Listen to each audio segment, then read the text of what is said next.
NEET के paper leak से जुड़े इसी मामले में सीबीआई की टीम निश्चित तौर पर जांच करते हुए झारखंड तक पहुंचेगी, क्योंकि पटना में जो पेपर जलाया गया उसका कोड झारखंड के परीक्षा केंद्रों का निकला।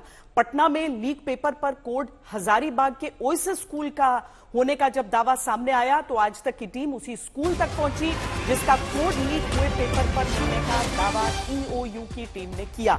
आज तक के कैमरे पर ओएसिस स्कूल के प्रिंसिपल अपने सेंटर से पेपर लीक की आशंका को खारिज करते हुए नया शक जताते हैं। हजारीबाग के ओएसिस स्कूल के प्रिंसिपल दावा करते हैं कि जब उनके सेंटर पर एग्जाम की तारीख को प्रश्न पत्र पहुंचा था तो कुछ गड़बड़ी पैकेट में देखी गई थी।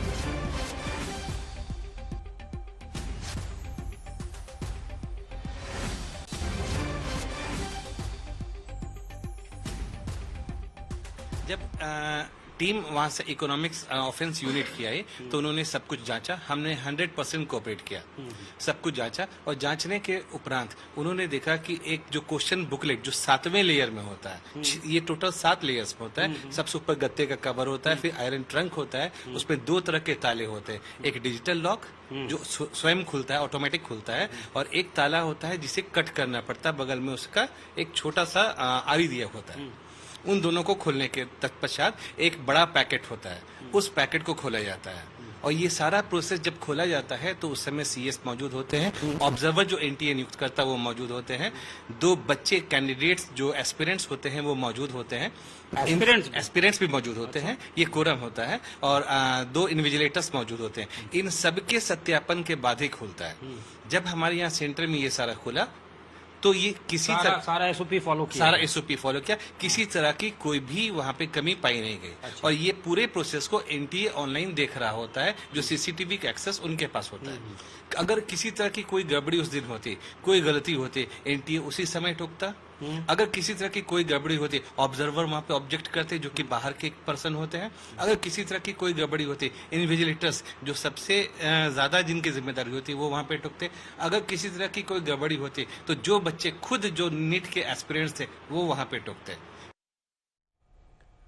अब झारखंड से हमारे साथ सत्यजीत भी जुड़ गए हैं। सत्यजीत, सारी चीजों से इनकार कर रहे हैं और वो जो बातें कह रहे हैं वो लाजमी भी है, ठीक है। वहां पर बहुत सारे लोग और इतने सारे स्टेक होल्डर्स अगर रहेंगे, कोई ना कोई तो बताएगा कि भाई कोई गड़बड़ी हुई है।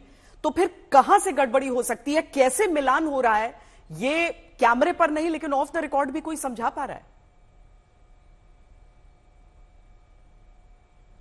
देखिए, जितनी चीजें समझ में आ रही है श्वेता, उससे साफ है कि कहीं ना कहीं सफेद पोश और कोई बड़ा शख्स है इस सब के पीछे, और जिसका एनॉर्मस क्लाउट है, ये एकदम साफ है। क्योंकि जिस हिसाब से बताया जा रहा है और ये कहा जा रहा है कि कुरियर के एंड पे गलती हो सकता है, दूसरे जगह गलती हो सकता है, लेकिन बड़ा सवाल ये है श्वेता कि अगर 7 लेयर है और सबसे ऊपर अगर कोई पैकेट है या कोई संदूक है, उसके अंदर एक छोटी सी डिबिया है, तो जब तक आप ऊपर वाला खोलेंगे नहीं, ऊपर वाला टेम्पर करेंगे नहीं, नीचे पहुंचेंगे कैसे? और सब कुछ ठीक पाया जाता है। ईओयू ने भी ये माना कि सब कुछ, बाकी सब कुछ ठीक है। सबसे नीचे वाले में जहां पे प्रश्न पत्र और आंसर शीट रहता है, उसमें बिल्कुल बारीकी से नीचे से सेल्फ एडेसिव लगाया रहता है। यह शब्द का इस्तेमाल उन्होंने किया था कि वो खुलता नहीं है, वो ऐसा चिपका रहता है कि आपको नीचे से काटना पड़ता है।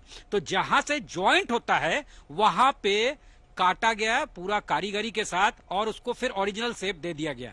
लेकिन जांच के दौरान जब जांच हो रहा था, सब कुछ ठीक पाया जा रहा था। आखिरी कड़ी जो थी, जहां पे आंसर शीट और प्रश्न पत्र रहता है, वहां पे डिटेक्ट किया ईओयू ने कि देखिए यहां पे ये कटा हुआ है। और उसी वक्त जो एहसानुल हक है, ओएसिस के जो प्रिंसिपल हैं, तो जाहिर तौर पे उनके बुकलेट में हुआ था। तो अब ये तो कैंडिड एडमिशन हो गया, साफ तौर से ये स्वीकार किया जा रहा है पहली बार आज तक के कैमरे पे कि टैंपरिंग हुई है और पैकेट खुला था, ये साफ हो गया। ये आज पहली बार जो है सतह पे बात आ गई। अब कहां मिसिंग लिंक है, कड़ियों को जोड़ने की बात है कि ये आखिर कैसे हो सकता है कि अगर संदूक है, संदूक के नीचे संदूक है, उस संदूक में एक ताला जो है वो मैनुअल है, एक डिजिटल लॉक है, तो उनको बिना खोले आखिर नीचे कोई पहुंचेगा कैसे? बड़ी बात यह है। तो साफ है कि जिस समय में पैकेट इसको बनाया जा रहा था कि इस स्कूल को ये पैकेट जाएगा, ये आंसर सीट और ये बुकलेट जाएगा, ये इसमें आंसर सीट और ये क्वेश्चन सीट जो है ओएमआर सीट यही वाला जाएगा, उसी वक्त कहीं ना कहीं गड़बड़ी की गई है। और उसके बाद फिर पैकिंग हुई है। जब वो पैकेट से सब कुछ देख लिया गया या फिर वहां से प्रश्न पत्र लीक हो गया, जैसा समझ में आता है, तो उसके बाद जो है उसको आराम से पैक किया गया 7 लेयर में, उसमें कहीं कोई गड़बड़ी नहीं थी, और उसके बाद उसको स्कूल में भेजा गया। हालांकि ईओयू इस पॉइंट को भी कह रही है कि जो सर्विस प्रोवाइडर है यानी कुरियर जो है वो रांची से नेटवर्क का जो उनका वकील होता है, यानी जिससे सामान को ले जाया जाता है एक जगह से दूसरे जगह, वो जो नॉर्मल होता है ऑर्डिनरी व्हीकल जो होता है उसी में भेज दिया गया। तो अब ये भी सवाल है ना कि उनको बताया गया था क्या कि इसमें सेंसिटिव मटेरियल है, तो उसकी सुरक्षा की जिम्मेवारी किसकी थी? अगर कुरियर को आप दे रहे हैं, कोई भी पैकेट किसी के आता है, कोई सामान कोई बुक करता है, तो उसको जो कुरियर वाला उसको अंदर पता नहीं होता कि अंदर क्या सामान है, तो वो वैसे ही ट्रीट करता है जैसे बाकी के कुरियर को सामान को करता है। तो वो आराम से जो व्हीकल होता है उससे भेज दिया गया। फिर ई रिक्शा जो माल ढुलाई करता है वो कुरियर के हाथ से बैंक तक पहुंचा देता है। ये कहा गया होगा कि बैंक का कुरियर है। तो कहां पे गड़बड़ी है और कौन इसके पीछे है, ये एक बड़ी बात है। लेकिन इतना तय है कि बहुत प्रोफेशनल लोग हैं और उनका रसूख काफी ऊपर तक है, उनकी पहुंच काफी ऊपर तक है।